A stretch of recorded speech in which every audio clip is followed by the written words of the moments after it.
Hi there, I'm Renee Jones from the Australian Strategic Policy Institute, and joining me now is Peter Jennings, our Executive Director. Thanks for joining me, Peter. Thanks for having me at the desk of power, Renee. I know, the closest I'll get to a news desk, I think. Now, big news of the day is Donald Trump pulling out of the North Korea summit. His reasons were he didn't like some of the comments coming, I think they were hostile comments from North Korean officials, as well as not believing Pyongyang's willingness to give up its nuclear weapons. Are these legitimate concerns?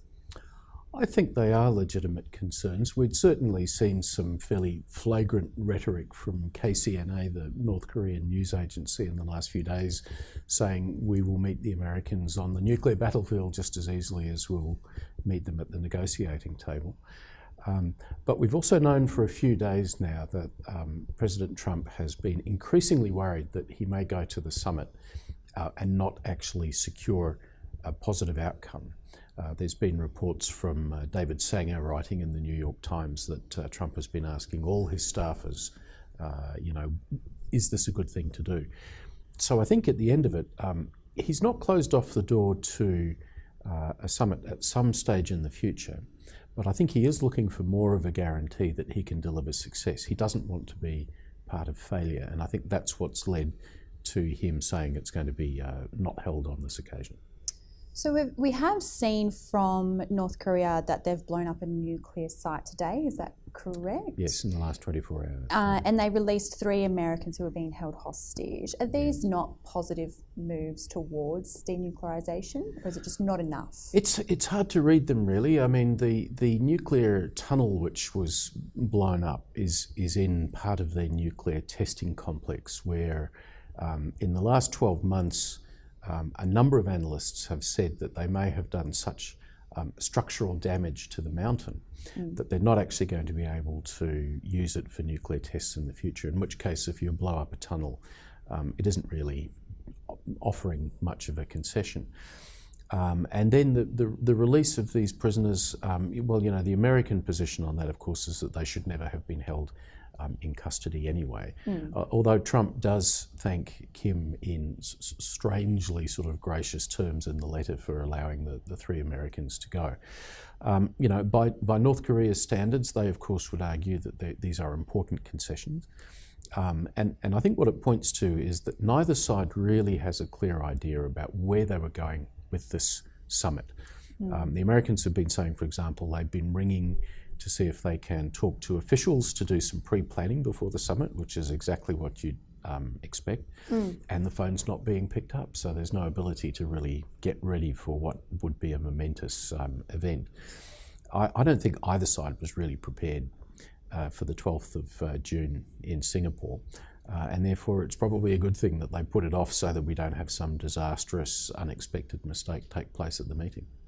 And North Korea has responded in quite measured tones, I guess, by North Korean standards. They say that we reiterate to the US that we are willing to sit face to face at any time and in any way. Is Trump coming off bad in terms of diplomatic terms here at all?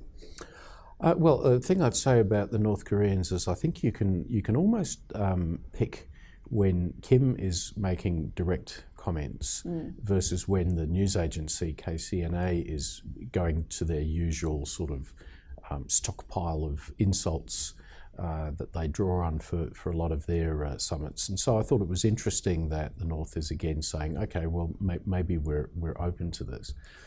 I think for President Trump, what comes out of all of this is just the sort of rather random and confused way that the White House conducts this diplomacy. So we know the South Koreans were completely blindsided by the announcement to cancel. The Japanese were completely blindsided. The Chinese were completely blindsided.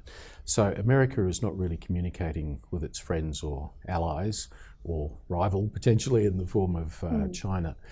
And it just kind of shows you that this White House operates in a strangely random kind of way. Is it possible that it was a bit of a surprise to some in the White House as well? I think quite likely, although, as I've said, we've had reports that Trump's sort of pestering everyone to get their views, or has been in the last few days, about is this a smart thing to do. Generally, communications don't seem to flow terribly well in the White House right now. There's a lot of compartmented information that's held from different places, in part because Trump believes there's a lot of sort of junior staff in the White House who are leaking against him at the moment. So the control and flow of information is perhaps not what you'd expect in a smoothly functioning American administration. There's been a few panicked comments about potentially military response to this, or even US striking first if they see some things they don't like from North Korea. I think its provocative actions is what we're looking out for. Is this realistic? Yeah, I think we're back to where we were in the first part of 2018, which was the potential for a military conflict was actually getting greater and greater. So, you know, we've had a lull of a few months as we've tried to work out what on earth is going on with this idea of a summit. Now we're back to the situation that people were talking about a few months ago, where North Korea was racing to perfect its nuclear weapon and its intercontinental ballistic missile. And the Americans were speculating about whether or not a bloody nose, which is a way of describing a limited preemptive strike, so for example on a missile that's about to be launched, the Americans are speculating whether a bloody nose would be a way to stop the North Koreans. So again, I think, and you'll know that I've been saying this pretty much all through the year, that the prospects of conflict on the peninsula are quite high, probably around 50-50, and really there's nothing that's happened in the last few months which changes that judgment. So is there a change in strategy at this point? Is diplomacy still best option on the table? What are we doing now? I think diplomacy would always be the best option in a context where the other option is conflict and possibly nuclear war, and so yes it is. I think we probably find ourselves in a worse off situation because we've now had what is evidently a failure on the part of the US and the North to talk.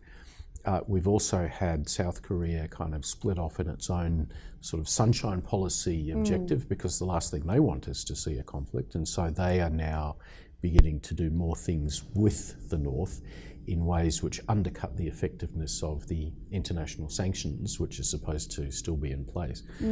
I think we've got Japan and China and all the allies really confused about what on earth is going on.